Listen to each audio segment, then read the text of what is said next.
Willie D Live. How did you get this knack for comedy in the first place? Like you had a pretty tumultuous childhood. Like, how do you pivot from that and get into comedy? I didn't find it to be tumultuous. So at the time, you was living it. You like, you didn't see it. Yeah, like this is that. not tumultuous. Okay. But your question was, how did you find comedy? A lot of times you have the true appreciation for something when you're not trying to do it. You just like it. So that's the relationship that I had with music, and it was the relationship that I had with comedy. So musically, I could listen to Pearl Jam and the Ghetto Boys. Like, I could listen to 9 Inch Nails, and I could listen to Prince, and I could do that. And comedically, I found that I could do that too. It didn't matter what the comedy person looked like, or how they were built, or where they were from. If they were funny, I was going to be able to tell. So I understood that Don Knotts was out there working his ass off as Barney Fife. I understood he wasn't doing the same job as the rest of them. I understood that laughter is an emotion, and anytime you can tap an emotion, that's very powerful, regardless of what emotion you're tapping. When you're tapping these emotions, before you deliver the joke, are you cognizant of what it's going to take to, like, deliver that joke? Like, are you already knowing that, I know for a fact I don't have to practice this, they're going to be with this right here. When I say this, I'm going to get them. As a comedian, I have the best fan base in the world, like, documented. You do? The slight amount of advertisement that they allow me to do, and the fact that in a place as glorious as Houston, they pack the arena to the rafters, is based upon the fact that I, in 1995, started a conversation with a fan base which was maybe 5 people. And through this entire time, I've kept up the same conversation with the same people as they grow. And I'm letting you see me win. I'm letting you see me lose. I'm never allowing the product to be affected by what's going on, because this is the greatest relationship here. So, consequently, bam, they know some things when I come to town. They know I'm finna bring the baddest comedians with me. That's who's gonna be opening up. They know this all over the country. And then they know that whatever it is Katt's gonna talk about for an hour, they know he did not talk about this the last time he was here. They know Man, that. how in the hell do comedians get away with that anyway? Because I'm not going to see the same comedian tell the same jokes, 100 times in a row. You Like, let a rapper rap the same songs, though, and you let a singer sing the same songs, the classics, and you'll allow that. And so, yeah, but funny is supposed to be spontaneous, so that's the difference. Well, understand that comedy has its roots long before social media. So before social media, you might have heard that this comedian is funny, right? And somebody might have told you what he said, but it didn't sound that funny to you. They just told you what he said. But when you see him in person, oh, he's hilarious. And so comedy always had a cycle where you showed the whole circuit your body of work.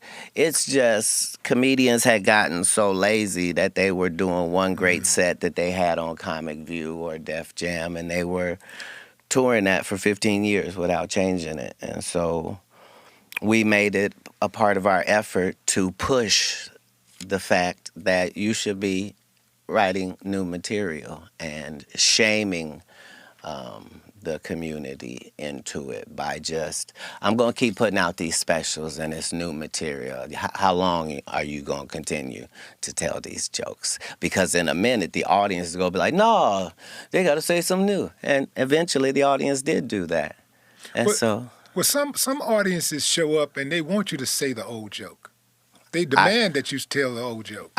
I don't have not one of those people in my fan base because they know better. They know that I would never let you pay me so you can hear some shit I already said. I respect you too much for that. What you gonna get from me is brand new. This is new.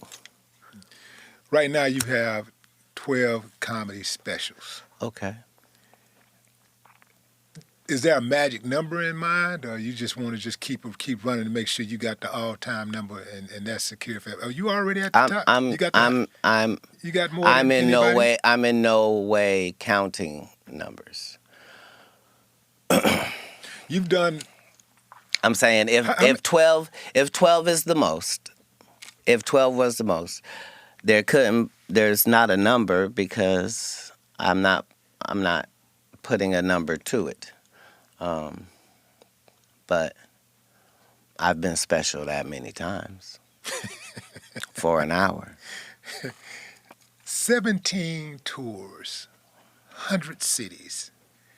That is a lot of work. That's enough work for a few lifetimes. Most comedians won't even get 100 cities. Well, most comedians ain't gonna do that one time. You're like, and how do you continue to come up with this new material? Because you do new material every single time you show up. That's crazy. It's a new show every single time I show up. Man, that is crazy. I'm a comedy connoisseur. I follow comedy. Most of the comics that are the top dogs right now, as far as like in some of our heroes in comedy, I was there when they were like working on their first jokes. Yeah. I was watching them and supporting them way back then. But that is a tough feat to be able to do something like that. And I think that the reason why... Not in 24 years. Yeah. I think the reason why people like you is so much, what you do is you resonate with them so much is like what you just said. You show them the good and the bad side of you, but also you're talented. You're very talented, but at the same time you do show the good and the bad. And it's something appealing about being transparent to an extent. Oh, not just to an extent, to the utmost.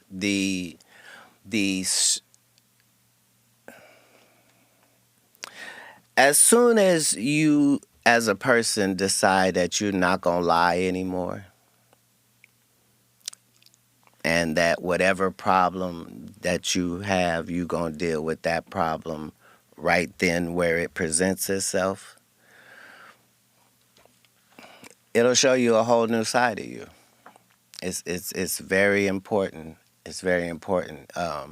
When you lie and allow lies, for some people it's just, I'm just a little delusional. No, it's dangerous for you to do that to yourself. It's very unnecessary for you to. You was on this radio station in Atlanta, and this host made a joke about you, and you you killed a man, for I don't know how long that was, but man, I was like, time out, call the police, something, stop this slaughter, man. You was like, you really did a bad, and you didn't. I don't think Hold you on. cursed one time. I was just going to say. Yeah. I was going to say, be very careful Yeah. when you say how badly I did her, No, because I never called her out I of know, her name. but that's what I'm saying. I was very composed. That's my point. But let me explain it. You're Let me one give you of the the few. exclusive. No, let me make the point. Okay. You're one of the few like only you and Bruce I've ever seen do that before. Like destroy a heckler or someone that was challenging you or whatever. Destroy them for like several minutes. I mean, Bruce killed this chick for about, I don't know, man, about 25, 30 minutes one night in Houston. And I never seen anybody else do that but you. Like 25, I mean, just back to back, gut busting, like same person, Right. no cuss words. Yeah. I had never seen that before. So how were you able to maintain your composure for that long? Well, a very interesting thing happens when you try to trap something that's bigger than your trap. So imagine you set out a trap for a turtle and a rhinoceros steps into it. It's finna be a whole different situation now. So this lady behind the scenes is begging me to come into this interview that I've not scheduled, that I don't want to do, that I'm not dressed for, that nobody's called me about. She just wants it. To the point where she says, Katt, come on, you just want an Emmy for the city. I just want to give you your flowers. Well, I won't talk about kids. I won't talk about no jail. I won't talk about... This is the conversation she has with me, and then goes in that room and doesn't mention the Emmy and immediately begins to... Because this is a comedian. You're trying to undermine me. Atlanta is a heavily LGBTQ plus positive city. And the fact that you having a heavy gay fan base would try to degrade me, a heterosexual, by making it seem like I'm gay. Gay people don't feel that way about me. Why would you? So it was a terrible thing that she found herself in. And comedically, you're outmatched. My defense is impenetrable. My offense will have the precise amount of viciousness that's necessary. If that means no cussing, that's fine. I don't want to talk to you and hurt heavy-set women's feelings or dark-skinned women's feelings or women who wear wigs' feelings. I'm not trying to hurt nobody's feelings. I'm bantering with you because you keep acting like you're qualified to do that. Yeah. So, it was a setup. I'm always going to prevail if I'm being set up. You think Buddy was in on it, her co-host?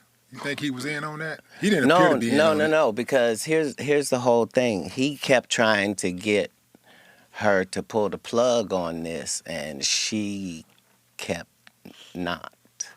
So, she didn't understand even after we cut. She didn't understand what had happened. She still thought that she had been victorious, and yeah. And then she tried to play the victim. No, she played the victim. Her husband was willing to kill one of the greatest comedians to... Yeah, I'm saying... And remember, all of this has to happen. I have to allow it to happen. I have to also preserve my life. And then, after I do all of that, then I have to not press charges on you to these police as if a crime has not been committed upon me. A pimp named Slickback Oh, man. Thank you for saying the whole thing. Look, man. Like a Tribe Called Yeah, you got to say the Quest. whole thing. You got to say the whole thing. That is correct. A pimp named Slickback. Yes. Man, that is one of the most iconic roles in television history.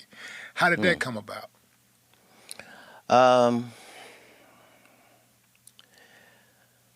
Dumb people love dumb people, and geniuses try to find people that are on their mental platitude.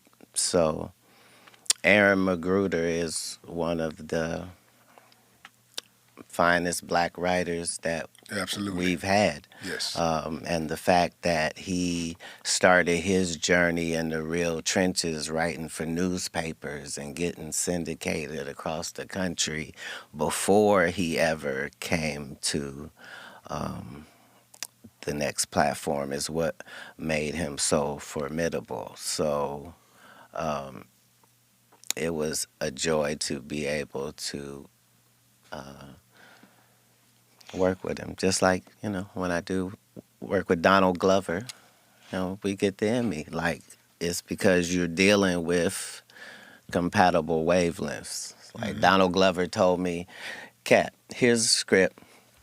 If you do this role right, you'll win an Emmy for it. I said, that's the only way I know to do it is right. And won the Emmy. Well, I know there's a lot of advantages to doing what you do, being in the entertainment industry, but what's like the biggest thing that you can't stand about this industry?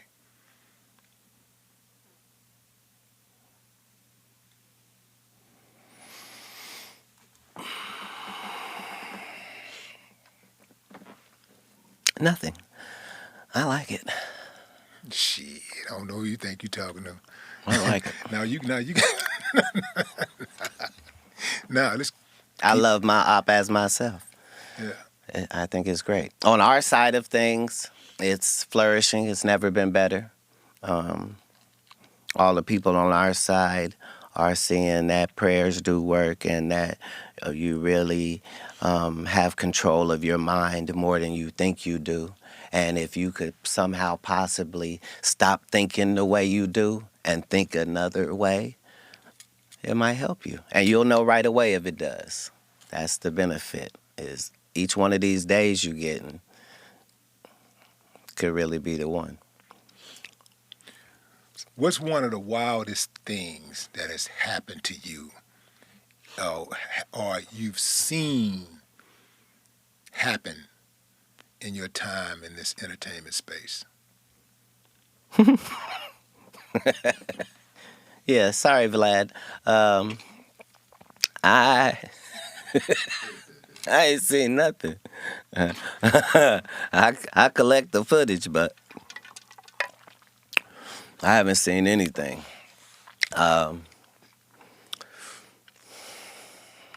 You were doing so good, man. I mean, you was just doing so good, and then all of a sudden you just decided.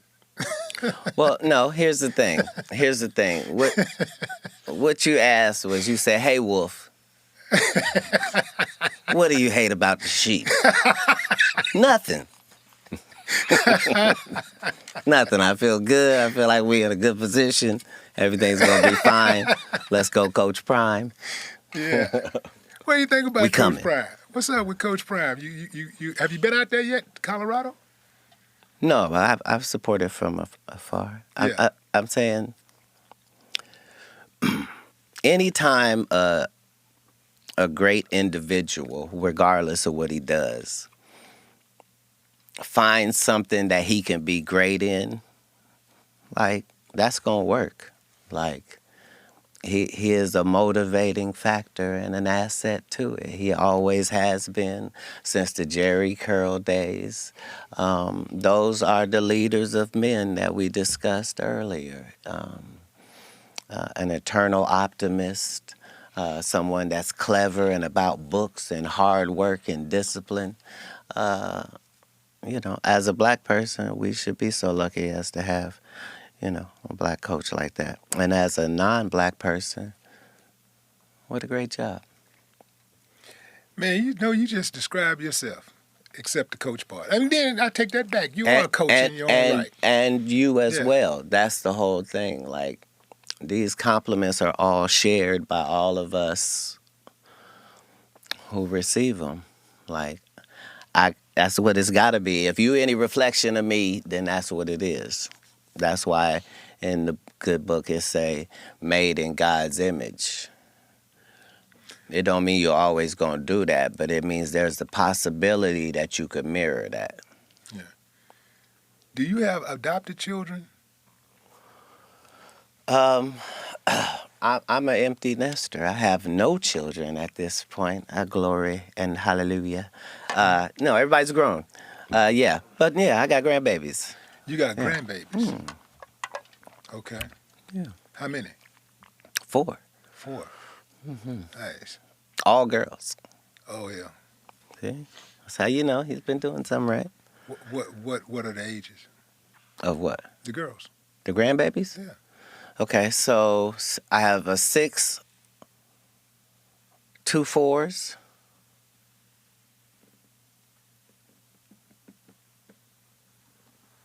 11 months, and 2.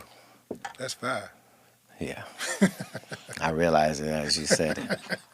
I didn't know how to change the story. Okay, so I got 5 grandkids. Wait, what do they call you? I got 5 daughters. I can't get anybody to call me anything that I ask for. They've already made a decision, and that's what they call me. There's nothing I can do about it. And I'm not going to say what it is. It sounds like stop or something. I don't know. Right. Well, man, we appreciate you coming on the show, man. I appreciate you having me. You're an yeah. icon and a legend yourself, and just the fact that you would spend time interviewing others is magnificent. And nobody asks worse questions. You have the worst questions in all of interviewing, and you can count on it. Nobody's going to mimic your questions. So, yeah, it's an honor. Thank you. I appreciate you, man. Ladies and gentlemen, the Honorable Katt Williams. Thank you. I appreciate it. Thank you. No more talk. Willie D Live.